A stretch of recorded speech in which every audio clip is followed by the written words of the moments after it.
Hello everyone, how are you all? I hope you're doing well. So I welcome you again to your SST class, and today we'll do chapter number 16, and the name of the chapter is Freedom Struggle. I'll explain this chapter in two parts. This is the part 1, and in this part we'll discuss about the meaning of nation and national identity, the rise of nationalism, and the foundation of Indian National Congress. And in part 2, we'll discuss about the policy of divide and rule, the Swadeshi movement, and about some revolutionaries. So let's get started and let's learn about our country's struggle towards freedom.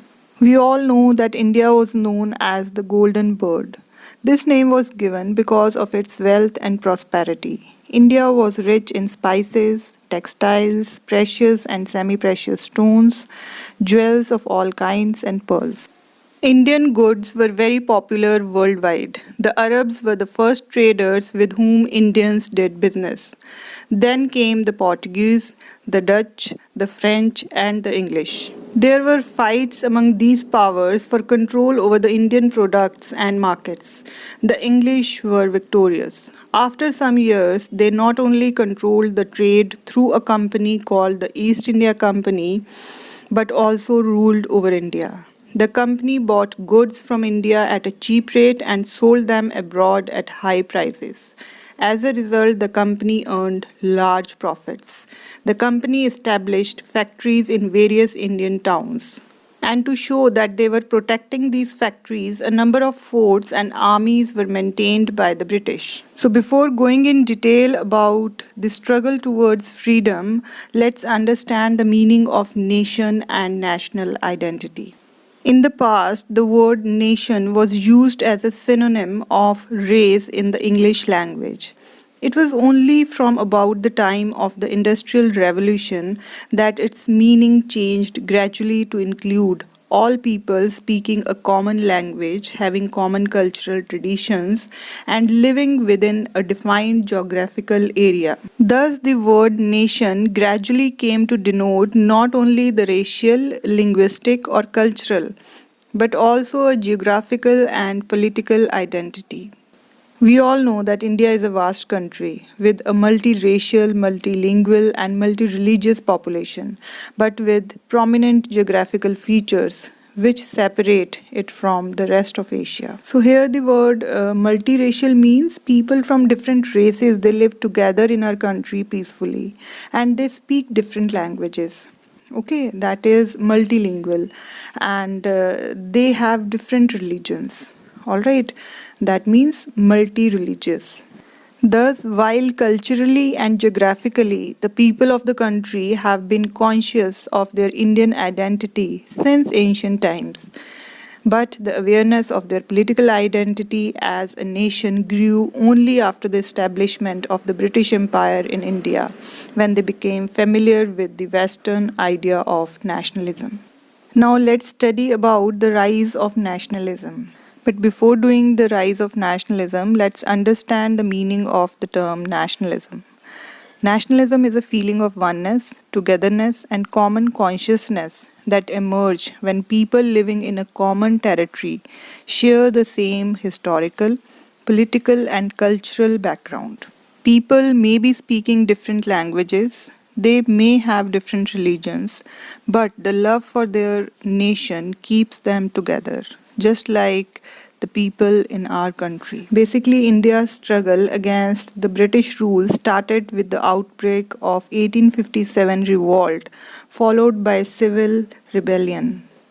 In 1857, a major revolt broke out, which was started by the Indian soldiers serving in the British Army of India.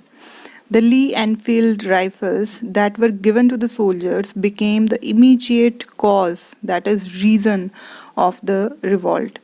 In order to load the rifles, the soldiers had to bite off the ends of greased cartridges. A rumor spread in the camps that the cartridges were greased with the fat of cows and pigs. This angered and hurt the Hindu-Muslim religious feelings. The sepoys refused to use these rifles.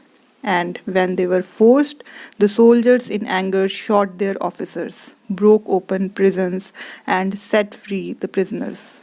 On 29th March 1857, Mangal Pandey, who was a soldier, attacked a British officer near Calcutta, that is now Kolkata. Mangal Pandey was hanged on 8th April 1857, and this started further action. The revolt started in Meerut and spread towards Delhi. Mughal Emperor Bahadur Shah Zafar was asked to lead the revolt. He was nominated as the commander-in-chief. The revolt spread to other parts of India. Some of the popular leaders who led the revolt at different places were Tantia Tope and Nana Sahib at Kanpur, Rani Lakshmibai at Jhansi, and Begum Hazrat Mahal at Awadh.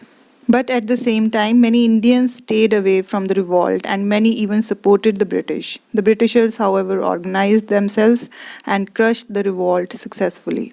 Actually, the revolt of 1857 failed, but it made the Indians realize the injustice of the British government.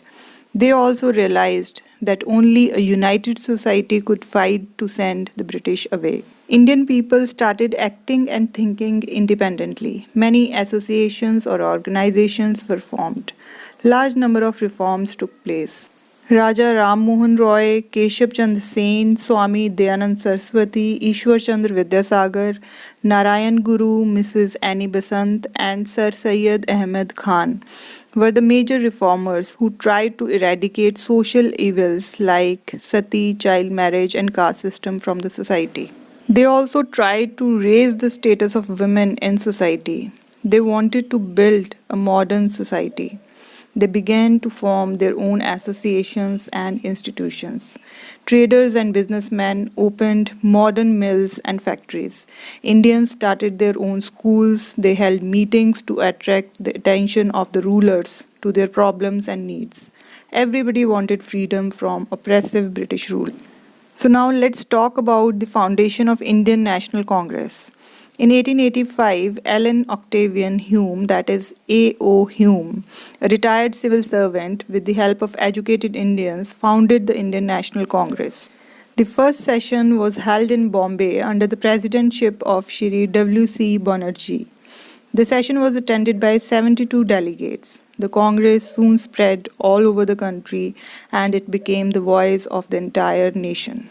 Congress in its annual session demanded that Indians be allowed to manage their own affairs. The most important leaders of the Congress in early days were Dadabhai Naoroji, S.N. Banerjee, G. Subramanya Iyer, Gopal Krishna Gokhale, and Badruddin Tyabji.